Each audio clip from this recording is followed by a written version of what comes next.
आपका स्वागत है इंडियन यूथ यूट्यूब चैनल में। मेरा नाम पंकज है और आज के इस वीडियो में हम उत्तर प्रदेश के एक बड़े मेगा प्रोजेक्ट के बारे में बात करने वाले हैं, जो कि उत्तर प्रदेश के मुखिया योगी आदित्यनाथ जी का ड्रीम प्रोजेक्ट भी है और इसको उत्तर प्रदेश की एक बड़ी महत्वाकांक्षी परियोजना भी कहा जा रहा है। जी हाँ, हम बात करने वाले हैं उत्तर प्रदेश की एक और नई स्मार्ट सिटी के बारे में।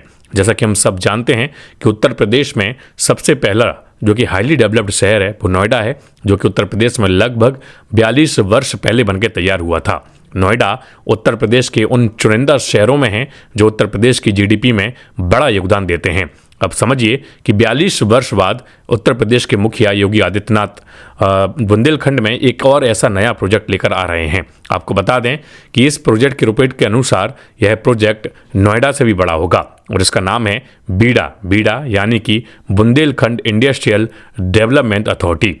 अब इसके नाम से ही आप समझ गए होंगे कि यह पूरा प्रोजेक्ट उत्तर प्रदेश के सबसे पिछड़े हुए क्षेत्र बुंदेलखंड में आ रहा है। और यानी कि जैसा कि हम जानते हैं कि बुंदेलखंड पिछड़ा हुआ है, यहाँ के रोजगार के लिए लोग जो हैं वो दूसरे शहरों दूसरे राज्यों में जाते हैं, तो पलायन भी बहुत ज़्यादा है। किसानों की अगर बात करें तो किसान जो है यहाँ पर अतिवृष्टि या फिर कम वर्षा की वजह से जो है इनकी फसलें जो हैं हमेशा खराब ही रहती हैं। यूँ कहें कि यहाँ पर लगभग 4 बार जो है किसान जो है फसल के लिए मेहनत करता है और 4 बार में भी एक बार भी फसल जो उनके हाथ नहीं आती। इसकी वजह से सरकार का बहुत सारा पैसा जो है सरकार का किसानों को मुआवजा देने में चला जाता है। और इन्हीं सब वजहों की वजह से उत्तर प्रदेश के मुखिया योगी आदित्यनाथ ने उत्तर प्रदेश के बुंदेलखंड में इस प्रोजेक्ट की घोषणा 2023 में की थी। आपको बता दें कि 2023 के आखिरी में जब इस प्रोजेक्ट की घोषणा हुई तो सब चौंक गए कि कैसे बुंदेलखंड जो कि सबसे पिछड़ा हुआ क्षेत्र है, यहाँ पर एक ऐसा शहर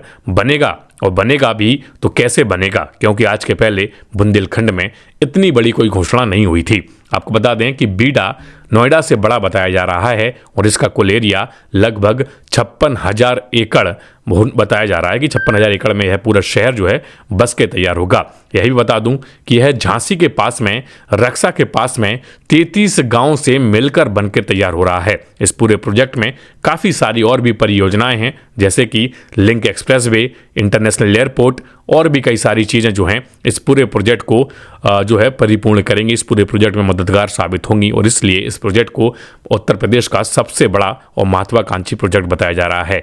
बीडा में अभी तक लगभग 20 से 30% जमीन जो है वो अधिकृत कर ली गई है। और जब योगी जी इस पूरे बीडा को लेकर मीटिंग लेते हैं तो हर बार कोई ना कोई नई घोषणा कर देते हैं।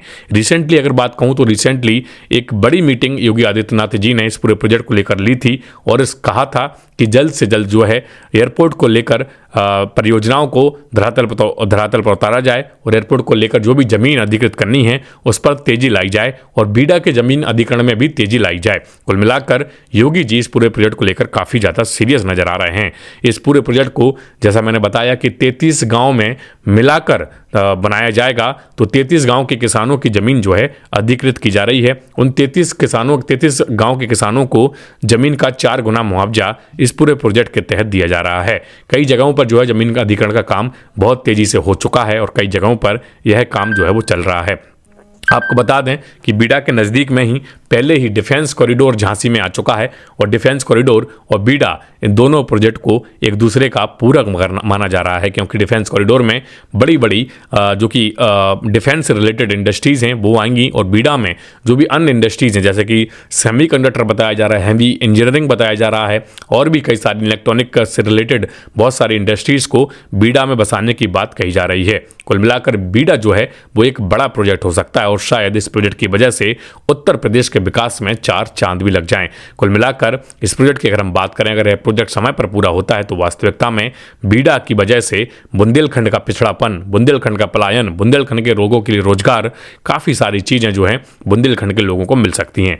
खैर, इस पूरे प्रोजेक्ट के बारे में आप क्या सोचते हैं नीचे कमेंट बॉक्स में बताइएगा और ऐसे और नए वीडियोज़ को देखने के लिए और नई इन्फॉर्मेशन को समय पर पाने के लिए आप हमें सब्सक्राइब भी कर सकते हैं। चलिए मिलते हैं अगले वीडियो में, तब तक के लिए जय हिंद, जय भारत।